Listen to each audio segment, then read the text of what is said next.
Live from Fargo and serving you on TV, online, and on the go. This is Valley News Live at 5:30. We begin with breaking news as 19 cases of COVID-19 are now confirmed in North Dakota. State health officials say within the last 24 hours, there have been 12 additional cases with 2 more cases of community spread. State officials have also announced that a student from Fort Lincoln Elementary School in Mandan has tested positive for COVID-19, while a Valley City State University student's test is pending. Governor Doug Burgum announced executive order to close bars, restaurants, local businesses, and restricting access to government buildings. We are today issuing, and I've just signed before I've come into this meeting, an executive order with several directives. All bars, restaurants, breweries, cafes, similar on-site dining establishments are now by executive order closed to on-sale and on-site patrons, and this is statewide. So far, 673 North Dakotans have been tested for COVID-19 with 19 confirmed cases in the state. 48 people are currently being monitored for symptoms. In Minnesota, Clay County confirms their first case as more than 3,000 people have been tested in the state, with the number of confirmed cases jumping from 77 to 89. Today, Governor Tim Walz issued another executive order in response to COVID-19. Walz says healthcare providers must postpone surgeries to focus more efforts on combating the pandemic. The order would postpone surgeries and procedures indefinitely beginning at 5 p.m. Monday. The order specifies that surgeries or procedures that would save a life or prevent dysfunction of an organ would not be subject to the order. For more information on closings and a full list of online services for North Dakota residents, head over to our VNL News app. Well, more changes are coming to North Dakota because of coronavirus concerns. Governor Doug Burgum has signed several executive orders, one calling for all bars and restaurants to close, but they will allow for takeout, delivery, and off-site services to continue. The governor has also extended the closure of schools in the state until March 31st. Governor Burgum is in the process of signing an order allowing for districts to pursue age-appropriate distant learning. In other words, online learning. The governor also shortened the school year from 175 days to 160. The West Fargo School Board is meeting in less than an hour, where it's expected they will discuss plans to prepare for online learning. In Fargo, the school district will be meeting to talk about similar plans, while Valley City and Kindred school districts have already called off school for next week. Another executive order signed today lifts the licensing rules for health providers in this state. This allows healthcare providers who are licensed in other states to work in North Dakota. The FDA explores using existing drugs to treat coronavirus patients. President Trump making that announcement during a briefing of the White House Coronavirus Task Force today. Amid word we should expect a spike in the number of new cases, a vaccine clinical trial is also underway. Clinical trials are already underway for many new therapies, and we're working on scaling these to allow many more Americans to access different drugs that have shown really good promise. We've had some really good promise. President Trump says he hopes the U.S. can return to normal very soon. He also noted that he is happy to see the nation pull together to help in times of need. Well, it's been a blustery day and we're not as warm. Well, let's find out what's happening this evening with Nathan in the First Alert Storm Team Center. Nathan? Yeah, blustery today, but we do have some clear sky moving in from north. But a look at some NDDOT cams around the area shows, look at this, Grand Forks on I-29, blowing snow across the roadway there, snow on the roadway in Cavalier. Cullum looks like there's some ice accumulation still on that weather camera.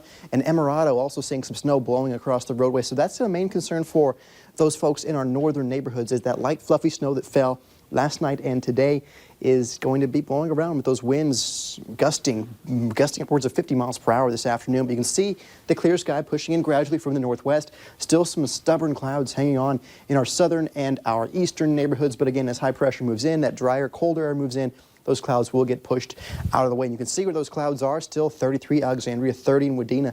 But where the clear sky and the colder areas, 14 in Devils Lake, 14 also Grand Forks, a cool 19 degrees here in Fargo, holding on to 26 this hour in Aberdeen. Looking at those wind gusts, as I was saying, it is busy, gusting to 44 miles per hour in Fargo, 43 miles per hour straight out of the north in Grand Forks, causing, of course, that blowing snow. But, of course, we'll talk about another cold day ahead, Beth, but a warm-up is on the menu. I'll break things down coming up in a couple minutes. Great to hear. Thanks, Nathan. You bet.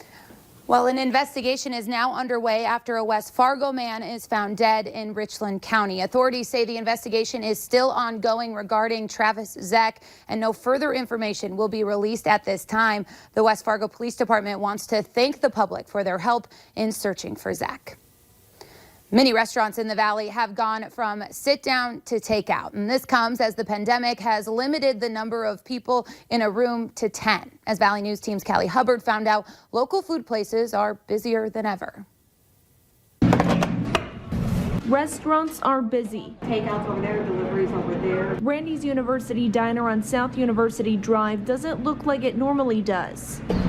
I've noticed an uptick in calls and to-go orders. They're one of the many places in the valley doing takeout and delivery. The meals will show up together. Not wanting to chance spreading the virus. It's kind of like family. You know, we have the same people that come in every day and you get to really know them on a personal level. We've got people coming in and out, selling them fresh bread. Many restaurants in downtown Fargo are following suit. Whole meal deal, and you take it home, perfect for a quarantine date night. Tommy and I walked around downtown today and we bought gift cards to the taco shop, we bought gift cards to Mezzaluna, we bought gift cards to the Boiler Room, we bought some ice cream. People like Andrew and Tommy from Fargo are trying to keep these places going. We still can do takeout, we can still support our local businesses, and whether that's downtown Fargo or all of Fargo, I think we all need to rally up and do it. You see this and you know that you're actually thought about and you're appreciated, and they really are supporting us, and that means the world to us. In Fargo, Callie Hubbard, Valley News Live.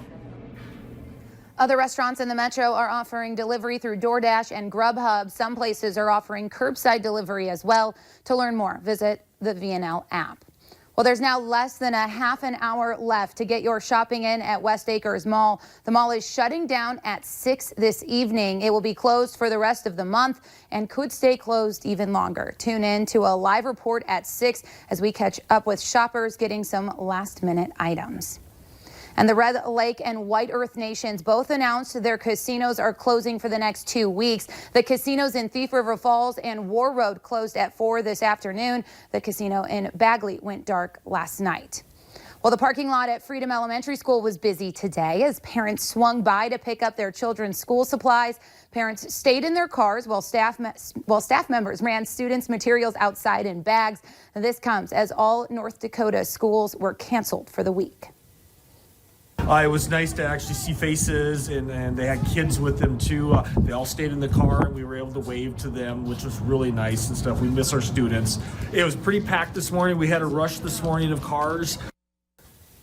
As we mentioned, Governor Burgum has closed schools in the state until March 31st. Well, the coronavirus is beginning to impact the labor market. According to the Labor Department, the number of Americans filing new claims for unemployment benefits rose last week by 70,000 to a seasonally adjusted 281,000. Some economists are also predicting an increase in layoffs as efforts continue to contain the virus from spreading. The Trump administration and Congress are working to create a support package of around $1 trillion, which would provide checks to Americans who have been affected by the virus. And just days after starting its count, the Census Bureau has suspended its work. The Census Bureau has suspended its field operations for 2 weeks while it searches for ways to protect its workers from exposure to the coronavirus. Most census workers won't head out into the field until May, when they'll begin knocking on doors to remind people to fill out questionnaires. Officials say they are continuing to monitor all operations related to the head count. And Christmas came early, way early in southwestern Virginia, as one man works to make children smile in these uncertain times. Who couldn't use a little holiday cheer this time of year? That's what Michael Harless figured when he set up his Christmas lights display, and maybe hoping to spark a few smiles when children or adults drive by his Bristol home. Harless is hoping to inspire others to do the same.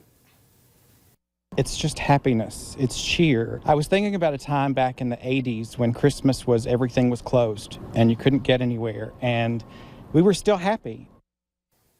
Harless says it makes him excited imagining how a kid will react if they see his lights up. Well, concerns are growing around the country of college students who seem to be ignoring the warnings about coronavirus. That's still ahead tonight.